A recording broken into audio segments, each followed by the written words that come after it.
Mukunda jewellery హనుమకొండలోని అతిపెద్ద jewellery mart December 14న గొప్ప ప్రారంభం.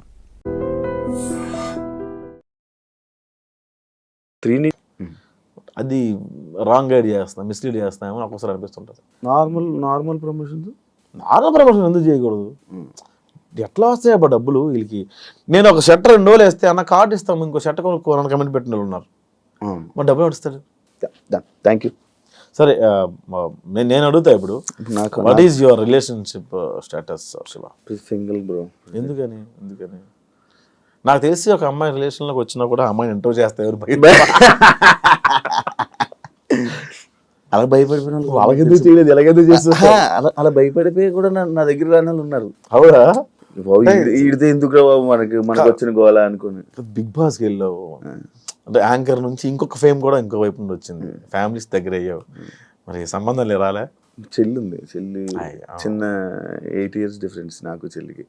8 years డిఫరెన్స్ ఉంది, పెళ్లి చేసుకోవచ్చు. చెల్లి పెళ్లి చేయాలి కదా, చెల్లి పెళ్లి చేసుకుని చెల్లి పెళ్లి చేయొచ్చు కదా. 8 years డిఫరెన్స్ ఉంది కదా, నేను చెయ్యాలి తప్పదు మా సైడ్ అంతే. చెల్లి నాకు ఏం చదువుతున్నారు ఆవిడ? బీటెక్. అని చాలా టైం ఉంది. సరే, ఎందుకు రిలేషన్షిప్ స్టేటస్ సింగిల్? ఎందుకని బై అవలే బ్రేకప్ ఎందుకైంది? పెళ్లి అయిపోయింది వాళ్ళకి. బ్రేకప్ ఎందుకైంది అన్నాను నేను. అదే వాళ్ళకి పెళ్లి అయిపోయింది, పెళ్లి అయిపోతే బ్రేకప్. నాది ఇంత ఫాస్ట్ మ్యారేజ్ టైం కాదు, వాళ్ళకి టైం అయిపోతుంది. బ్రేకప్ కి పెళ్లికి సంబంధం లేదు. ఉంది. అదే వాళ్ళకి పెళ్లి అయిపోయింది, వాళ్ళ పెళ్లి అయిపోయింది, నాకు బ్రేకప్ ఎందుకైంది? బ్రేకప్ అదే వీటికి వెళ్ళంటే కొనుక్కొని. ఓ పెళ్ళికి ఇంకొద్దు అనుకున్నారా? ఆమె పెళ్లి అయిపోయి మళ్ళీ నేను వెళ్ళాను. ఇప్పుడు మళ్ళీ ఎవరు మీకు నచ్చలేదు? ఎవరున్నాయి నచ్చుతారు కానీ వాళ్ళకి నేను నచ్చింది చెప్పలేవు. నచ్చుతారు కానీ వాళ్ళకి నేను నచ్చింది. అలా ఎందుకు? మనకు నచ్చిన వాళ్ళు ఎవరికి వాళ్ళకి మనం నచ్చాం. నేను ఎలాగ అనుకునేవాడిని, ఒక అమ్మాయి నాకు బాగా నచ్చింది, ఆ అమ్మాయికి నేను ఇష్టం ఉంటుంది నాకు తెలియదు. అమ్మాయి ఎంగేజ్మెంట్ రోజు చెప్పింది, ప్రసాద్ గారు చాలా ఇష్టం నాకు, చెప్పాలనుకున్నా అవ్వట్లేదని. భలే ఉంటుంది అమ్మాయి అనుకున్నాను నేను. బట్ నాకన్నా మంచి సంబంధమే అది, అబ్బాయి యూఎస్ వెళ్ళిపోయింది. చెప్పాల్సింది ఏమన్నా ఉంది, ఇప్పుడు కోరికైతే ఉంది, పెళ్లి చేసుకోవాలి. పెళ్లి మీద లేదు, లవ్ అంతే. ఉందా లవ్ మీద ఇంట్రెస్ట్? ఉంది కూడా, సింగిల్ ఎలా ఉంటావు గురు? అంతేలే, అది నిజమే. అప్పుడప్పుడు ఆదివారం సోమవారం మీద రోజులు వర్క్ చేసుకుంటాం కదా. అవునవును, వీకెండ్స్ ఎప్పుడు అలా. ఇప్పుడు ఊరు ఎప్పుడు వెళ్తుంటా బ్రో? నార్మల్ చాలా రోజులు. ఇప్పుడు ఎలా పండగకి వెళ్ళాలి? ఈ పండగ సంక్రాంతికి. నెక్స్ట్ రిలేషన్షిప్ పరిస్థితి ఏంటి మరి? ఏమి అనుకోలేదా? ఇంకా ఏం లేదు, చేసుకుందాం మంచిగా, ఎవరైనా ఉంటే మంచిగా సెట్ అయితే లవ్ చేసి మ్యారేజ్ చేసి. ఇన్స్టాగ్రామ్ లో మెసేజ్లు రావా? వస్తే భయం బ్రో.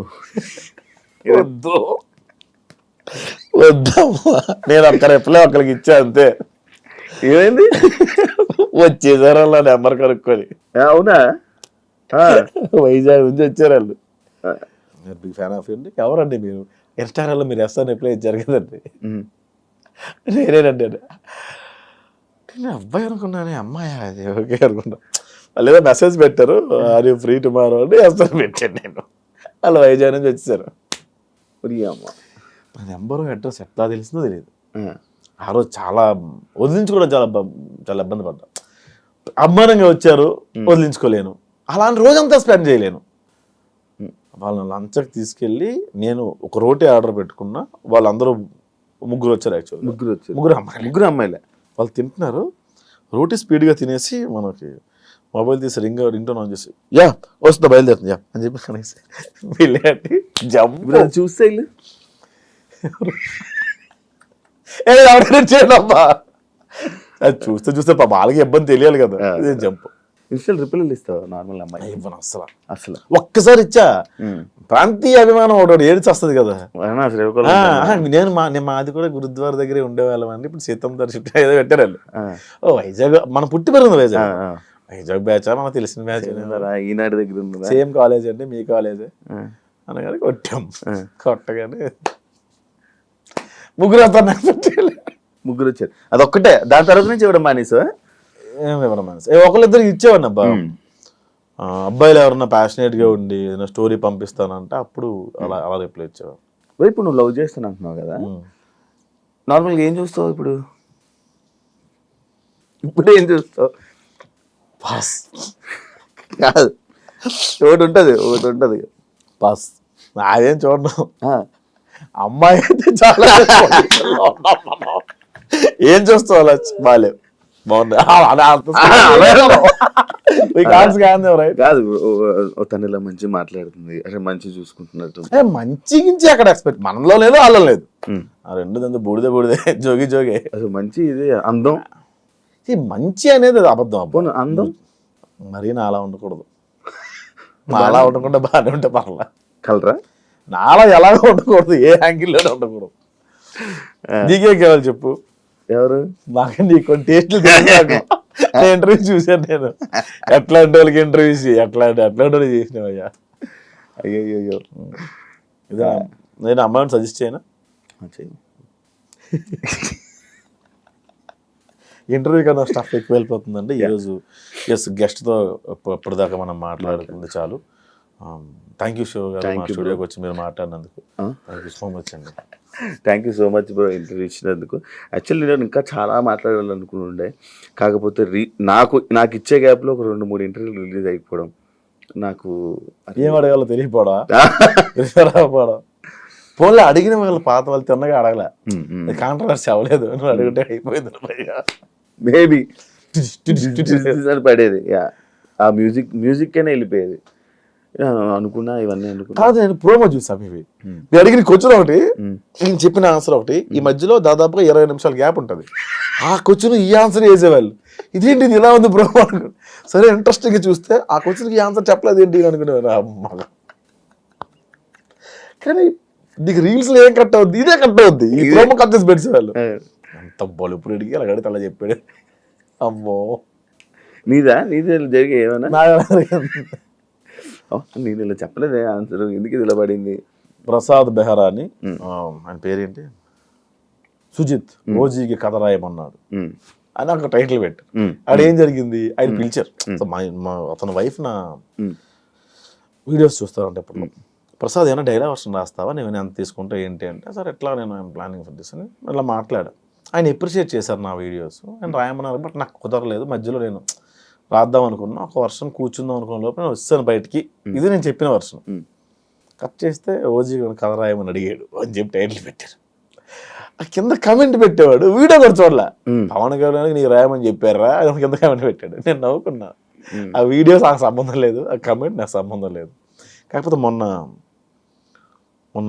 షూటింగ్ అవుతుంది ఓజీ షూటింగ్ అవుతుంటే నేను సన్నగా వెళ్ళి నిలబడ్డా అంతే నా షూటింగ్ బచ్చలమల్ల షూటింగ్ వస్తుంటే పక్క దాంట్లోనే పక్క సైట్లోనే అవుతుంది ఆర్ఎఫ్సీలో నేను అలా దిగి నిలబడగానే సుజిత్ అన్న చూసి హాయ్ బ్రో ఎలా ఉన్నారు మీరు అంటే థ్యాంక్స్ అండి బాగానే గుర్తుపెట్టారు మీరు 2 years అయింది ఆల్మోస్ట్ ఒకసారి కలిసాను అరే భలే గుర్తుపెట్టుకున్నారు రైనా అనుకున్నాను తర్వాత ఇప్పుడే వస్తాను మీరు ఎక్కడికి వెళ్ళిపోకండి అని తర్వాత ఆయన కార్ వేసుకుని వెళ్ళిపోయారు లొకేషన్ ఇంకో లొకేషన్ ఏదో అప్పుడు నైట్ టైం అవుతుంది వెంటనే ఫోన్ చేశాను నాకు ప్రసాద్ నెంబర్ నేను దగ్గర ప్రసాద్ సారీ నేను లొకేషన్ షిఫ్ట్ అవుతున్నా నాకు టైం పడుతుంది మీకు లేట్ అవుతుందంటే వెళ్ళిపోండి రేపు కలుద్దాం లేట్ అవుద్ది లేండి సార్ నేను వెళ్ళిపోతాను అని గుర్తుపెట్టుకోండి ఇంకా నీకు మంచి రైటింగ్లో దీంట్లో మంచి టాలెంట్ ఉంది బ్రదర్ లైక్ డైలాగ్ రైటింగ్లో కానీ దీనికి మంచి టాలెంట్ అరే వేస్ట్ అయిపోతుంది అని అనిపించింది ఎప్పుడైనా అదే అన్నం పెట్టింది కూడా అనుకోవచ్చు కదా వేస్ట్ అయిపోయింది అనిపించింది కానీ అన్నం పెట్టింది పెద్దగా పెద్ద స్క్రీన్స్లోని లార్జ్ స్కేల్ ఎప్పుడు నేను చూడలే నాకు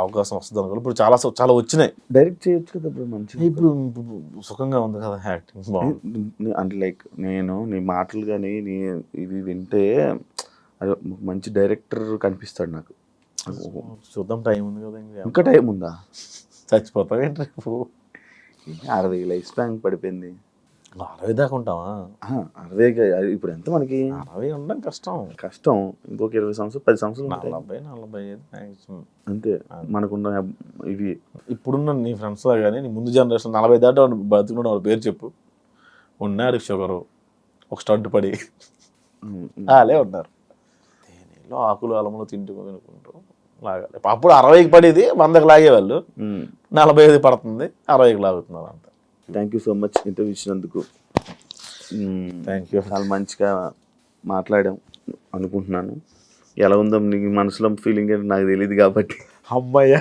నాకైతే thank you so much bro. ఇంకా లైఫ్లో మంచి సక్సెస్ అవ్వాలని, ఇంకా మంచి ముందుకు వెళ్ళాలని, నేను మళ్ళీ ఏదో రోజు పిలుస్తాను, ఆ రోజు అయితే కరెక్ట్ టైం ఇవ్వండి. అంతవరకు థ్యాంక్ యూ సో మచ్. ఖచ్చితంగా టైం ఇస్తాను, మీరు పార్కింగ్ ఇవ్వండి. నా భయం అదే. లేదు, మంచి పార్కింగ్ ఇస్తా. Thank you so much. All the best bro నీ కెరియర్కి. ఇంటర్వ్యూ ఇచ్చినందుకు కూడా చాలా థ్యాంక్స్. చూసారు కదా ఇంటర్వ్యూ. ఇంకో గెస్ట్తో మళ్ళీ మేము ముందుకు వస్తాం. అంతవరకు సియా.